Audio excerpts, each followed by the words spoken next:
नमस्ते दोस्तों। ब्रह्मांड के रहस्यों की खोज में इंसान सदियों से लगा हुआ है। इसकी शुरुआत और इस ब्रह्मांड के बारे क्या है, यह प्रश्न आज भी वैज्ञानिकों को परेशान करे बैठा है। आज हम ब्रह्मांड से संबंधित एक अनोखे और रहस्यमय विषय पर बात करेंगे, मल्टीवर्स एंड वेदास। चलिए हम अपने सफर को शुरू करते हैं। मल्टीवर्स सिद्धांत क्या है? मल्टीवर्स सिद्धांत एक वैज्ञानिक दृष्टिकोण है जिसमें कहा जाता है कि हमारा ब्रह्मांड एकमात्र नहीं है बल्कि अनेक ब्रह्मांडों में विभाजित है। यह सिद्धांत कहता है कि हमारा ब्रह्मांड केवल एक ही रूप में नहीं है बल्कि अनेक संभावित ब्रह्मांडों का एक समूह है। इससे परिचित कराने वाले कौन है? मल्टीवर्स सिद्धांत का प्रवर्तक वैज्ञानिक ह्यू ह्यूरेट थे, जिन्होंने 1957 में इस सिद्धांत को प्रस्तुत किया था। ह्यू ह्यूरेट एक अमेरिकी भौतिक शास्त्री थे और उनका योगदान क्वांटम मैकेनिक्स और स्ट्रिंग थ्योरी में महत्वपूर्ण है। स्ट्रिंग थ्योरी एक वैज्ञानिक सिद्धांत है जिसमें ब्रह्मांड के तत्वों को छोटे स्तर के स्ट्रिंग्स के रूप में देखा जाता है, जो विभिन्न रूपों में विकसित हो सकते हैं। ह्यू ह्यूरेट ने अपने सिद्धांत के माध्यम से क्वांटम मैकेनिक्स के साथ स्ट्रिंग थ्योरी को जोड़ा और इसे एक और स्तर पर ले जाने का प्रयास किया। उनका सिद्धांत मैनी वर्ल्ड्स इंटरप्रिटेशन के रूप में जाना जाता है, जिसमें हर क्वांटम घटना एक नए ब्रह्मांड की रचना करता है जो अलग अलग स्तरों में विकसित हो सकता है।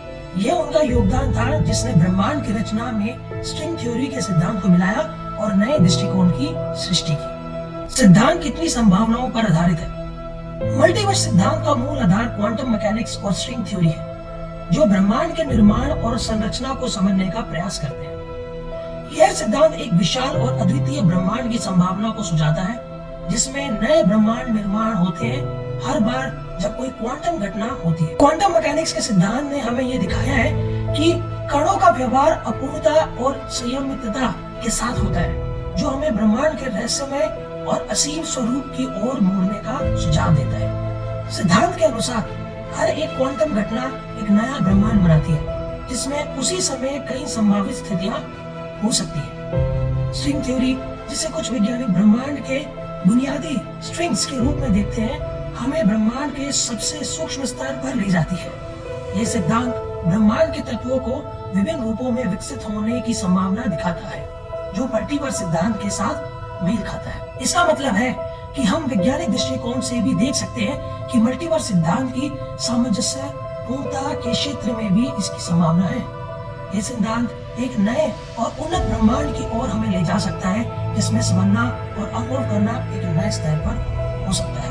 वैदिक विवरण मल्टीवर्स सिद्धांत के कितना समीप है? वैदिक तत्वों में ब्रह्मांड को अनंत और अप्रमेय शक्ति से जुड़ा हुआ बताया गया। वेदों में वर्णित युग और अवतार मॉडर्न क्वांटम फिजिक्स के साथ मेल खाता है। वेदों के अंत में लिखा गया है कि सब कुछ एक अनंत और अप्रमेय शक्ति से जुड़ा हुआ है, जिसे हम आज क्वांटम एंटेंगलमेंट के रूप में। क्वांटम एंटेंगलमेंट एक प्रघाती है जिसमें दो या अधिक कण एक दूसरे से इतना गहरा जुड़ जाते हैं कि उनका व्यवहार एक दूसरे के प्रति संकेत हो जाता है, चाहे कितनी भी दूरी हो। इस तरह से वेदों में जो अनंत शक्ति का वर्णन है, वह क्वांटम एंटेंगलमेंट के आधार पर समझा जा सकता है। ये दोनों दृष्टिकोण हमारे ब्रह्मांड के विभिन्न तत्वों के मध्य एक आध्यात्मिक और परमाणु संबंध को दर्शाते हैं। वेदों में लिखे कई मंत्र हैं जो ब्रह्मांड के विभिन्न रूपों, युगों और अवतारों के विस्तार के बारे में बात करते हैं। ये विभिन्न रूप और अवतार हमारे ब्रह्मांड के अलग अलग स्थितियों, कल्पनाओं और संभावित ब्रह्मांडों के साथ मेल खाती है। इस तरह से वैदिक विवरण हमारे ब्रह्मांड के अनंत और अनुकूल रूपों का अनुभव करने का मूल्य प्रदान करता है, जो मॉडर्न मल्टीवर्स सिद्धांत से कुछ हद तक मेल खाता है। वेदों में वर्णित कहानियां अवतार और ब्रह्मांड के विकास को लेकर हमारे ब्रह्मांड के विभिन्न रूपों और उनके संभावित विकास को प्रस्तुत करती है। इन कहानियों में हमारे ब्रह्मांड के अलग अलग अवतार का वर्णन होता है, जो विभिन्न स्थितियों और युगों में प्रकट होते हैं। ये कहानियां हमारे ब्रह्मांड के अनेक रूपों, अवतारों और संभावित ब्रह्मांडों के साथ मेल को दर्शाती है। हमारे प्रामाणिक वैदिक ग्रंथ श्री ब्रह्म संहिता में भगवान ब्रह्मा बताते हैं, यह कारणारव जले भजति स्म योगा निद्रम अनंत जगदंड समरोम कूपा आधार शक्ति अवलंब्य परम स्वमूर्तिम गोविंदमादि पुरुषम तमहम भजामि। जो अपनी आधार शक्ति स्वरूप अनंत शेष नामक श्रेष्ठ मूर्ति का अवलंबन कर अपने रोम कूपों में अनंत ब्रह्मांडों को समाये हुए योग निद्रा का आनंद लेते हैं, उन आदि पुरुष भगवान गोविंद का मैं भजन करता हूँ। ये बात ब्रह्मा जी कह रहे हैं। ब्रह्मा जी इस श्लोक में बता रहे हैं कि भगवान महाविष्णु जो श्वेत सागर में अनंत शेष नामक शैया पर लेटे हुए हैं, वह महाविष्णु जो है जब श्वास छोड़ते हैं तो उनके रोमकूप से अनंत ब्रह्मांड निकलते हैं, और जब वो श्वास वापस लेते हैं तो वो अनंत ब्रह्मांड भगवान महाविष्णु के शरीर में समा जाते हैं। इन सभी ब्रह्मांडों के यूनिक ब्रह्मा है, और ये सभी ब्रह्मा जो है भगवान के आदेश अनुसार सृष्टि करते हैं। वेदों में मिलने वाली कहानियां जो कि मल्टीवर्स थ्योरी को समझाती है।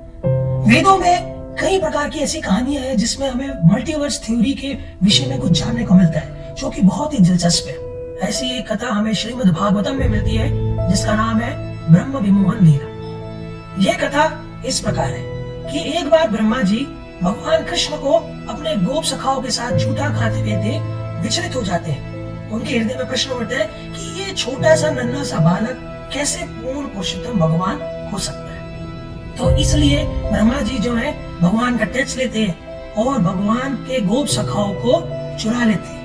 उनको योग निद्रा में डालकर भगवान ब्रह्मा उन्हें ब्रह्मलोक में छुपा देते हैं। तो भगवान कृष्ण को तुरंत समझ आ जाता है कि ब्रह्मा जी उनका टेस्ट लेना चाहते हैं। तो भगवान अपने अनेक विष्णु विस्तार करते हैं, जिसमें हर एक विष्णु विस्तार जो है उनके एक गोप रूप या उनकी गायों का रूप धारण कर लेते हैं। और इस प्रकार भगवान कृष्ण अनेक रूपों में वृंदावन वासियों के, कभी ग्वालों के रूप में और कभी गैयाओं के रूप में, गैयाओं के बछड़ों के रूप में जो है वृंदावन वासियों को आनंद देते हैं। यह लीला 1 वर्ष तक चलती है। ब्रह्मा जी 1 वर्ष बीत जाता है और ब्रह्मा जी को लगता है कि अब मुझे देखना चाहिए कि भगवान कृष्ण क्या कर रहे हैं। तो जब ब्रह्मा जी आते हैं और पृथ्वी पर देखते हैं कि भगवान कृष्ण अभी भी अपने ग्वाल बालों के साथ, बच्चों के साथ खेल रहे हैं, तो वो परेशान हो जाते हैं कि ये कैसे संभव है। ये ग्वाल बाल और बछड़े तो उन्होंने अपने ब्रह्मलोक में छुपा दिए थे। तो ये देख के परेशान हो जाते हैं और तुरंत देखते हैं कि अनंत ब्रह्माओं का समूह भगवान कृष्ण की तरफ आ रहा है। कई ब्रह्माओं के अनंत मुख हैं, कई ब्रह्माओं के हजारों मुख हैं। ऐसे अनंत ब्रह्माओं को देखकर जो है ब्रह्मा जी विस्मित हो जाते हैं।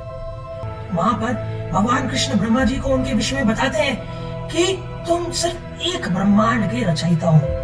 ऐसे अनंत ब्रह्मांड है जिसके अंदर अनेक अलग ब्रह्मा है, और वो ब्रह्मा तुमसे भी ज्यादा श्रेष्ठ और शक्तिशाली है। ऐसे ही हमें एक दूसरी कथा मिलती है श्रीमद् भागवतम में, जहाँ पे हम देखते हैं कि ब्रह्मा जी भगवान से द्वारका में मिलने आते हैं।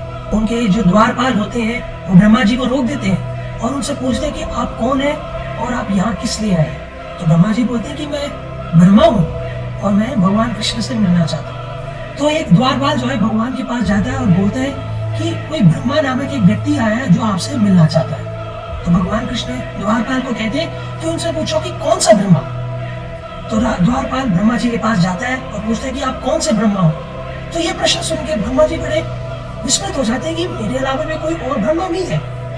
तो वो कहते हैं कि मैं चतुर्मुखी ब्रह्मा हूँ। तो वो द्वारपाल वापिस भगवान के पास जाता है और भगवान कृष्ण को कहते हैं कि चतुर्मुखी ब्रह्मा जी आपसे मिलने आए हैं। तो भगवान द्वारपाल को आदेश देते हैं कि उनको अंदर आने दें। जब ब्रह्मा जी अंदर आते हैं तो देखते हैं कि अनेक ब्रह्मा वहां बैठे हुए हैं। कईयों के 1000 सिर है, कईयों के 10 सिर है, और इस स्थिति को देखकर ब्रह्मा जी जो है विस्मित हो जाते हैं। ऐसी अनेक कथाएं जो कि मल्टीवर्स थ्योरी को प्रकाशित करती है। इसी प्रकार से हम देखते हैं कि भगवान के कई अवतार अनेक युगों में बार बार अवतरित होते हैं। तो ऐसी अनेक कथाएं जो कि हमें वेदों में मिलती हैं और इस मल्टीवर्स थ्योरी के बहुत समीप ले जाती हैं। वेदों को पढ़कर हम जान सकते हैं कि वेदों में इस अनंत ब्रह्मांड का पूर्ण ज्ञान समाहित है, और आज के मॉडर्न विज्ञान को भी हम इससे मिलता हुआ देख सकते हैं। अगर आपको हमारी ये वीडियो अच्छी लगी तो प्लीज इसे लाइक करें, हमारे चैनल को सब्सक्राइब करें, और हम इसी प्रकार से आपको वेदों में और अनेक जगहों पर इस सृष्टि में पाए जाने वाले रहस्यमय तत्वों के बारे में हम आपको बताएंगे। तो मिलते हैं अगले वीडियो में।